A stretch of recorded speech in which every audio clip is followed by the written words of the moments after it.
बिस्मिल्लाहिर्रहमानिर्रहीम। अस्सलाम वालेकुम। आज हम बात कर रहे हैं क्लास 11 की केमिस्ट्री के चैप्टर नंबर 2 से एक इम्पॉर्टेंट लॉन्ग क्वेश्चन की, that is called as quantum numbers. सबसे पहले क्वांटम नंबर्स एक को हम डिफाइन करेंगे, उसके बाद इसकी जो सब हेडिंग्स हैं इसमें ऑलमोस्ट 4 तरह के क्वांटम नंबर्स को डिस्कस किया गया है, उनको हम इंडिविजुअली डिस्कस करेंगे। पुरानी बुक में इनका काफ़ी सारा डाटा था, तो इंडिविजुअल हेडिंग जो थी लॉन्ग क्वेश्चन के तौर पे आ सकती थी, लेकिन न्यू बुक के अंदर जो 2025 वाली है पीटीपी की, उसके अंदर इन क्वांटम नंबर्स का डाटा काफ़ी रिड्यूस कर दिया गया है। इसी वजह से इन दो दो क्वांटम नंबर्स को मिला के अब आपके पास लॉन्ग क्वेश्चन बन सकता है।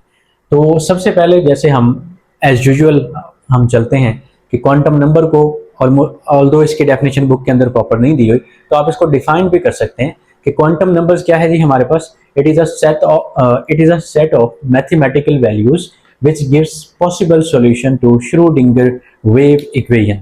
श्रोडिंगर एक बहुत ही जाने माने साइंटिस्ट हैं, फिजिकल केमिस्ट्री के अंदर केमिस्ट हैं। तो इन्होंने एक वेव इक्वेशन जो है ना ड्राइव की थी, और उस वेव इक्वेशन को पॉसिबल सॉल्यूशन मैथमेटिकल वैल्यूज की फॉर्म में देना, ये क्वांटम नंबर्स के हेडिंग के अंडर आता है। तो ऐसी क्या ज़रूरत पेश आई कि श्रोडिंगर, मैंने इनकी शान में गुस्ताखी कर दी, श्रोडिंगर मतलब श्रोडिंजर एंड पे आ रहा है। तो श्रोडिंगर ने अपनी वेव इक्वेशन क्यों प्रपोज की, तो इससे पहले अगर हम देखते हैं एटम की हिस्ट्री में, तो बोहर ने एटम के ऊपर काफी सारा काम किया। बोहर ने क्या किया, हाइड्रोजन एटम का तो वैसे ही उसने मतलब बहुत ही काम किया उसने, तो खैर। तो अगर हम बात करते हैं तो उसने एटम के अंदर इलेक्ट्रॉन की मूवमेंट के बारे में बात की। उसने कहा कि शेल होते हैं एटम के न्यूक्लियस के गिर्द और वहां पे इलेक्ट्रॉन पाए जाते हैं। तो उसके बाद इसका मतलब ये हुआ कि बोहर ने ये कह दिया कि जो इलेक्ट्रॉन की मूवमेंट है वो वन डायमेंशनल होती है अराउंड द न्यूक्लियस। वो इलेक्ट्रॉन को वन डायमेंशन में कह के चला गया। उसके बाद श्रोडिंगर के मुताबिक जो इलेक्ट्रॉन की मूवमेंट है, इलेक्ट्रॉन की रोटेशन जो है वो 3 डायमेंशन में होती है। स्पेस के अंदर 3 डायमेंशन में इलेक्ट्रॉन जो है वो रोटेट करता है। तो 3 डायमेंशन में अगर इलेक्ट्रॉन रोटेट करता है तो उसकी मूवमेंट को शो करने के लिए, डिस्क्राइब करने के लिए there should be 3 possible quantum numbers. क्योंकि अगर हम इलेक्ट्रॉन को एक ही डायमेंशन में मूव करवाते तो फिर तो एक ही क्वांटम नंबर, यानी कि जो प्रिंसिपल क्वांटम नंबर है शेल की तक की बात काफ़ी थी। लेकिन इलेक्ट्रॉन चूंकि 3 डायमेंशन में स्पेस के अंदर मूव करता है, तो इसी वजह से उसको डिस्क्राइब करने के लिए हमारे पास पॉसिबल कम से कम 3 क्वांटम नंबर होने चाहिए। जिस तरह से हमारे पास 3 एक्सेस होते हैं, इसी तरह से 3 डायमेंशन होने चाहिए। डायमेंशन होते हैं तो 3 क्या होने चाहिए, क्वांटम नंबर्स होने चाहिए। अच्छा, तो क्वांटम नंबर की हेडिंग के अंदर हमारे पास सबसे पहले जो इंपॉर्टेंट हेडिंग है that is principal quantum number. Principal quantum number, इसमें आपने क्या डाटा लिखना है, इसकी कोई प्रॉपर डेफिनेशन नहीं। सबसे पहले आप इसको स्टार्ट करोगे कि इस क्वांटम नंबर को इंट्रोड्यूस या प्रपोज किसने किया। It was introduced by none other than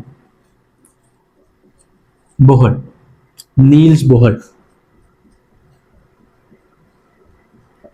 Bohr ने अपने एटॉमिक मॉडल में इस क्वांटम नंबर का कॉन्सेप्ट दिया था। इसने इसको एनर्जी लेवल या शेल का नाम दिया था। इसका मतलब पहला पॉइंट आपके पास आ गया कि this quantum number was given by, concept of this quantum number was given by Niels Bohr. इसके अलावा this quantum number is denoted by small letter n. इस स्मॉल लेटर एन से हम इसको रिप्रेजेंट करते हैं। इसके अलावा जी इसकी पॉसिबल वैल्यूज, जो एन की वैल्यूज हैं, ये क्या हो सकती हैं, पॉसिबल वैल्यूज ऑफ एन। ये जो मैं की पॉइंट्स बना रहा हूँ, ऐसे ही आप अगर बनाएंगे तो आपका लॉन्ग क्वेश्चन कंप्लीट हो जाएगा। पॉसिबल वैल्यूज एन की वैल्यू हमारे पास 1 हो सकती है, 2 हो सकती है, 3, 4 एंड सो ऑन। हमारी बुक में 4 तक ही हम डिस्कस करेंगे, लेकिन ये अभी तक इन्फिनिट है एंड हमें नहीं पता कि शेल कितने इन्फिनिट नंबर होते हैं। अगर एन की वैल्यू 1 होगी तो हमारे पास जो शेल होगा वो k होगा। अगर n की वैल्यू 2 होगी तो जो शेल होगा वो l।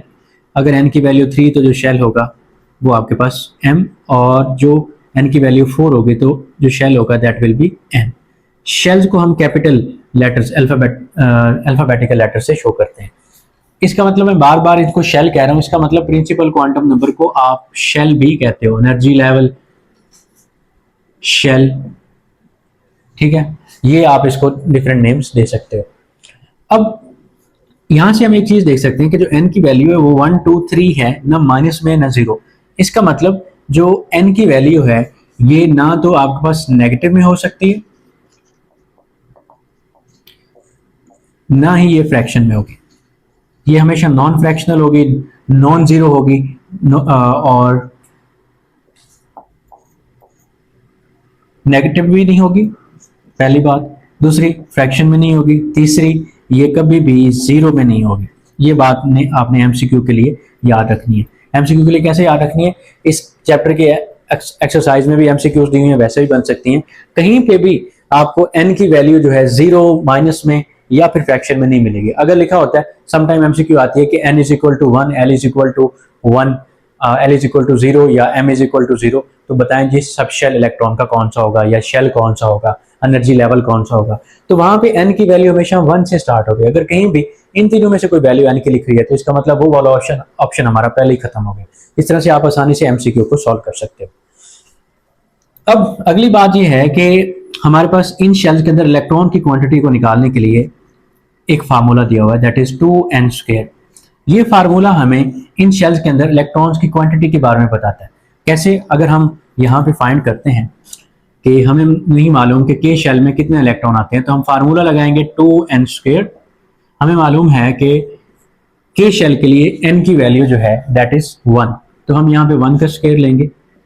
ऑब्वियसली 1 का स्क्वायर 1 के इक्वल होता है, तो 2 multiplied by 1 is equal to 2। इसका मतलब के शेल में 2 इलेक्ट्रॉन आएंगे। इसी तरह से एल शेल में कितने इलेक्ट्रॉन आएंगे, हम लगाएंगे फार्मूला 2n², और 2 इंटू एन की वैल्यू कैपिटल एल के लिए यानी कि शेल के लिए 2 होती है, तो हमने यहाँ पे 2 वैल्यू प्लेस की, 2 का स्क्वायर, और 2 का स्क्वायर हमें पता है कि 4 के इक्वल होगा, तो टोटल इलेक्ट्रॉन्स एल शेल के अंदर 8 आ गए। इसी तरह से एम शेल में कितने इलेक्ट्रॉन आते हैं वो हम फाइंड कर लेते हैं। ये एक इंपॉर्टेंट शॉर्ट क्वेश्चन है।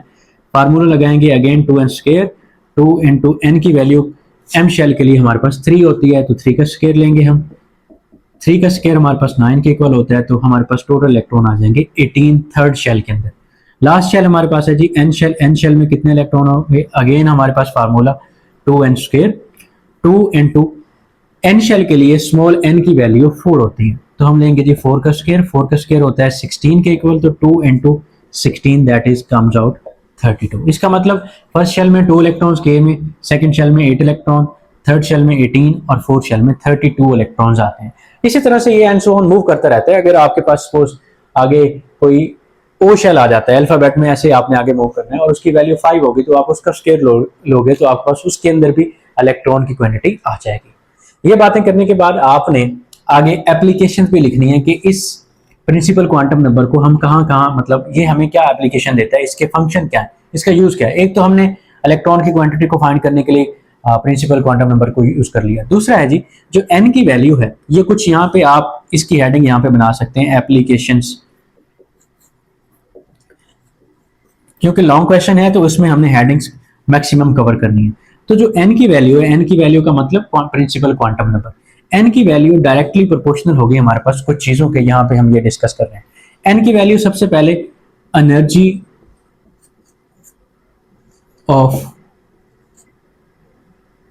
शेल के डायरेक्टली प्रोपोर्शनल होगी। अब डायरेक्टली प्रोपोर्शनल का मतलब अगर एक वैल्यू बढ़ रही है तो दूसरी को भी बढ़ना होगा। तो पहली एप्लीकेशन ये होगी, एन की वैल्यू अगर स्मॉल है तो एनर्जी ऑफ शेल भी स्मॉल होगी। अगर एन की वैल्यू ग्रेटर है तो एनर्जी ऑफ शेल भी ग्रेटर होगा। अगर मैं कहता हूं कि एन की वैल्यू 1 है, के शेल है, तो इसकी एनर्जी कम होगी। अगर एन की वैल्यू ग्रेटर 4 है तो एन कैपिटल एन यानी कि एन शेल की एनर्जी ज्यादा होगी। इसी तरह से एन की वैल्यू डायरेक्टली प्रोपोर्शनल है साइज ऑफ शेल या एनर्जी लेवल आप इसको कह सकते हो। एन की वैल्यू अगर 1 है तो के शेल है, न्यूक्लियस के करीब होता है, 2 इलेक्ट्रॉन रखता है, बहुत छोटा शेल है।